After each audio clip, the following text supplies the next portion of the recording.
Hello everyone, I'm Erin. My mom always told me that I was completely normal, but that's not the case. I realized it when I met a guy and decided to do something very stupid for him. I stood on the edge of a bridge and told him I would jump and that I wasn't scared at all, and I jumped. And now my life is ruined. Listen to my story and then you'll understand why I did it. My parents were weird. They wouldn't let me go to school or play with other children and always kept the kettle, iron, and knives hidden from me. My mother would always tell me scary stories about somebody getting burned in a fire or getting run over by a car and dying. I didn't know why my parents acted like that. When I turned 16, my mother passed away. She had cancer. My dad was stricken with grief, but he found a way to escape. He started drinking. He quit his job and money started getting tight. But then, no one was controlling me. I told him that I wanted to go to school, find friends, and meet a guy. Ever since I was a kid, I had always dreamed of true love, like in the movies. Dad didn't seem to mind. On my first day at school, the girl behind me was constantly laughing at something. And when class ended, I saw thumbtacks on my chair. The next day, this mouth breather started touching me on my back. I didn't know what she wanted, but then a cute blonde boy yelled at her to knock it off. I turned around, and she looked like she'd seen a ghost. Everyone was looking at me the same way. After all, there was a needle sticking out of my back. I was scared too, but not because of the needle, because I didn't feel anything. Absolutely nothing. No pain. The next day at school, everyone was staring at me. I wanted to run away, but then I heard, "Hey, Invincible." It was the blonde guy. He smiled at me. He said his name was Evan and that I was the talk of the school.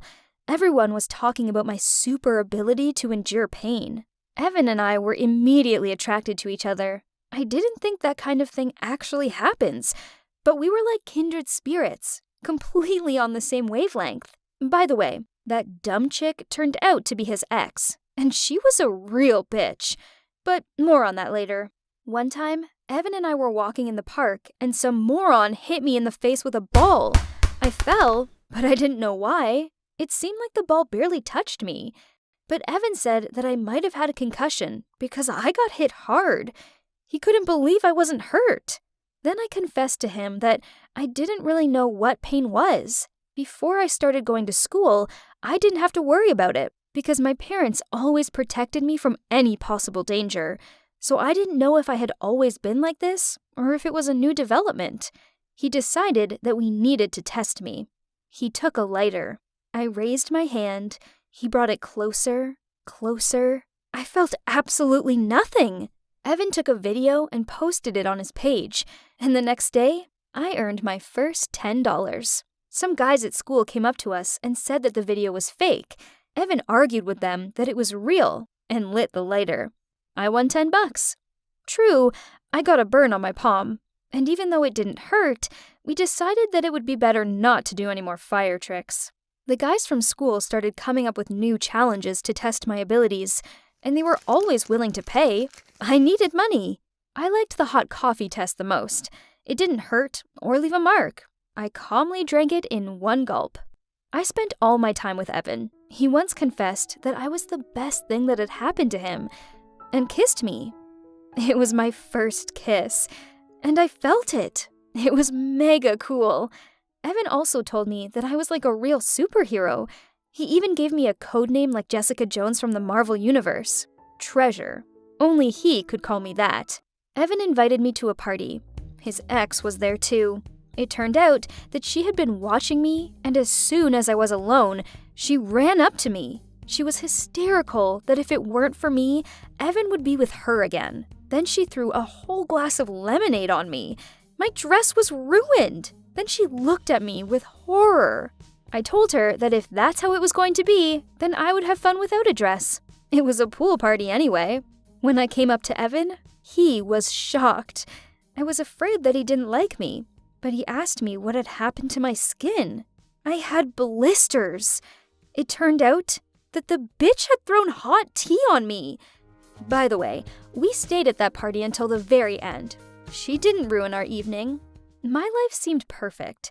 I had superpowers, money, and the coolest boyfriend.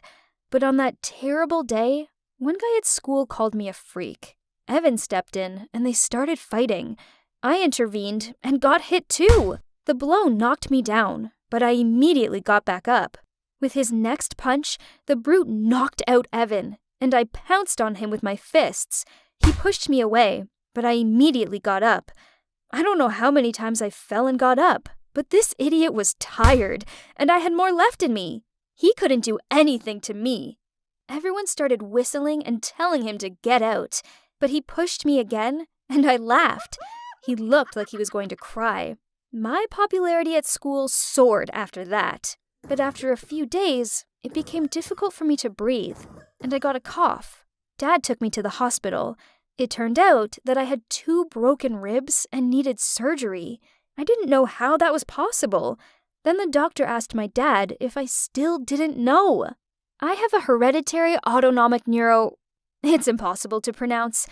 Basically, a congenital insensitivity to pain. This means that I'm so numb to it that I can do any operation without anesthesia. But I also have no instinct for self-preservation. After all, pain is what warns the body of danger. After the hospital, I decided to quit the dangerous challenges. I told Evan that I had a cold. I didn't want to tell him the truth, that my body was like everyone else's and not meant for pain trials. I still wanted to be his treasure, someone completely unique. I was so stupid. I agreed to another test. Last one. The guys bet $200 that I wouldn't dare to jump from Hell's Bridge. That's the name of the old bridge near the school. There used to be a river flowing under it, but now it was just land. Last year, a guy jumped off of it and broke his leg. It was about 16 feet high. I wasn't afraid to jump, but I also didn't want to break my leg and walk with a crutch for the rest of the year. But $200 is a lot, so I decided to do it one last time. Here's what happened. I landed badly, and now I may never be able to walk. My life is ruined. No money was worth that stupid bet. Are you wondering what Evan did? He still supports me and says he loves me, but if I never get better, will he stay with me? I hope that the operation will be successful and I will be able to walk again. Please wish me luck. Take care of yourself and never do stupid stuff for money. Thanks for listening to my story.